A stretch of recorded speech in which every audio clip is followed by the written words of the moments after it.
Latin American and Caribbean nations, Bahamas, Cayman Islands, have been saying that U.S. authorities are blocking the shipment of PPE in certain cases, and I'm wondering if you could speak to that as well. What they're doing, we have a tremendous force out there, naval force, and we're blocking the shipment of drugs.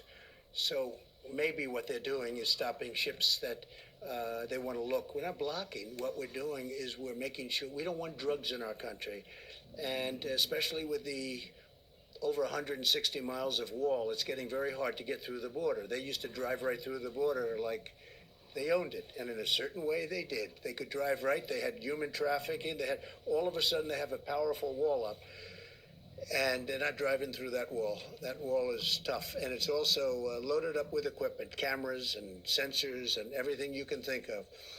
On top of that, we have drones flying back and forth over it. So it's a very powerful. It's a very powerful barrier between Mexico and the United States. A lot of people, though, what they're doing now is they're trying to come in through the waterways, whether it's the Gulf or the ocean itself. And what we're doing is we're being very tough, and we're being tough because of drugs and also human trafficking. And remember, the human trafficking is mostly females. It's mostly females. It's horrible, and what we're seeing is horrible. But you have we have a human trafficking problem worldwide, the likes of which, you think of it as an ancient thing.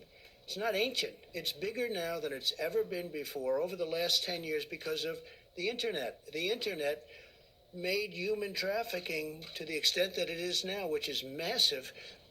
The Internet made it so big. So we have a big naval force that's stopping. So maybe when you mention that, maybe their ships are getting caught. But we are stopping a lot of ships, and we're finding a lot of drugs.